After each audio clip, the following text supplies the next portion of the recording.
안녕하세요. 골량입니다. 오늘은 조던 아이유의 후반 조커 기용에 관한 기사를 옮겨봤습니다.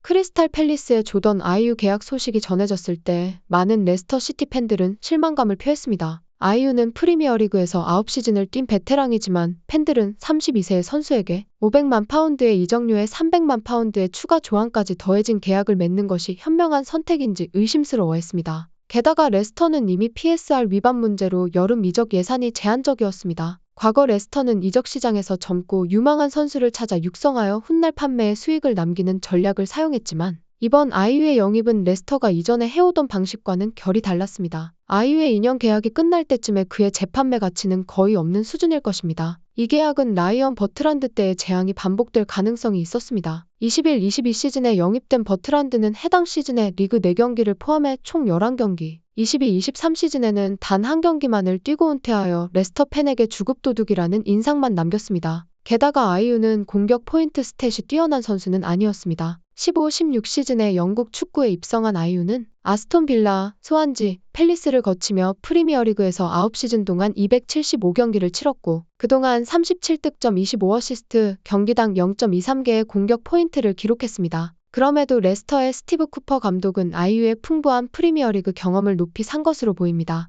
기존 레스터에는 특히 공격수 포지션의 프리미어리그 경험을 쌓은 선수가 너무 적었습니다. 압둘 파타우, 빌랄 엘카누스, 스테피 마비디디와 같은 재능 있는 선수들이 있지만 이 세 선수 모두 이전에 프리미어리그에서 뛴 경험이 없었습니다. 그래서 아이유는 경기장 안팎에서 주변 선수들에게 영향을 주기 위해 영입되었습니다.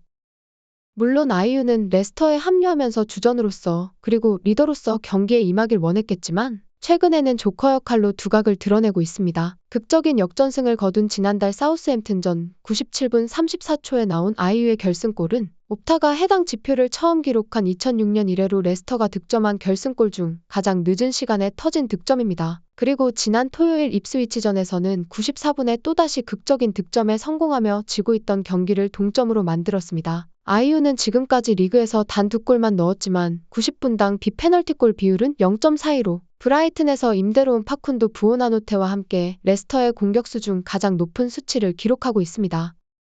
하지만 아이유가 선발 출전할 수 있을지는 의문의 여지가 남아있습니다. 시즌 초반 쿠퍼는 풀백 한 명이 높게 전진하고 같은 측면의 윙어는 안쪽으로 들어가 10번로를 맡는 전술을 사용했는데 아이유는 이 체제의 윙어 역할에 적합했습니다. 하지만 최근 페레이라가 선발 라인업에 복귀하면서 전술 체계가 저번 시즌 마레스카 체제와 유사하게 바뀌었는데 풀백 페레이라는 높게 전진하는 대신 윙크스 옆에서 중원을 형성하고 2명의 윙어는 측면에 넓게 포진하여 공격을 담당하고 있습니다. 아이유는 윙어와 스트라이커 자리를 수행할 수 있지만 여전히 레스터의 주전 스트라이커인 제이미 바디를 밀어내기엔 힘들어 보이고 또 쿠퍼는 윙어 자리의 빠른 속도가 장점인 파타우와 마비디디를 선호하고 있는 상황입니다.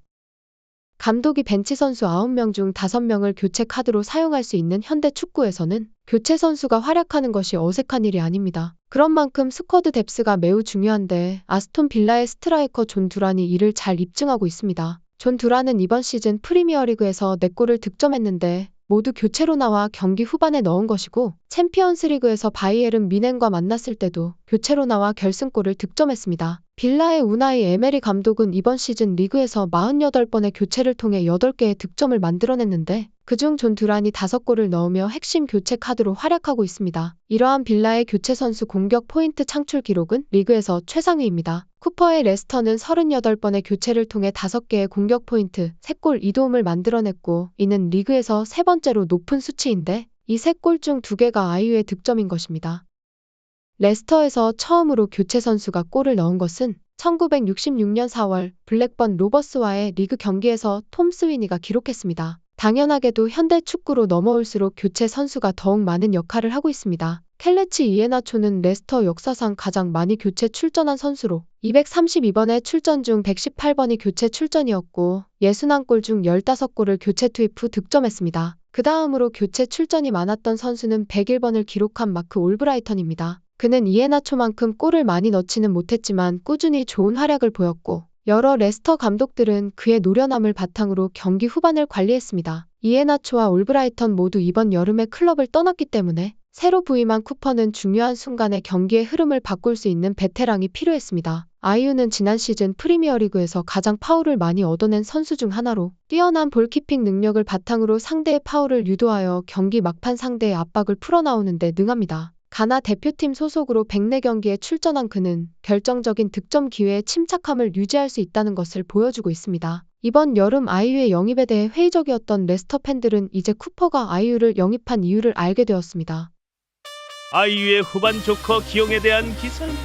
이전에는 교체 카드 기용 전반에 대해 비판을 받던 쿠퍼였지만 조커 아이유의 활약은 확실히 긍정적이었습니다. 꼭 극장골이 아니더라도 골키핑 능력과 파울을 유도해내는 능력으로 상대의 압박을 덜어내는 데 좋은 역할을 해주는 아이유 선수. 선발로 나왔을 때도 괜찮은 모습을 보여주긴 했지만 나이가 나이인지라 후반에는 에너지 레벨이 떨어지는 모습이 보이긴 합니다. 앞으로도 후반 교체 카드로 활용될지 다시 선발로 기용될지는 지켜봐야겠다. 레스터 뉴스 불량입니다.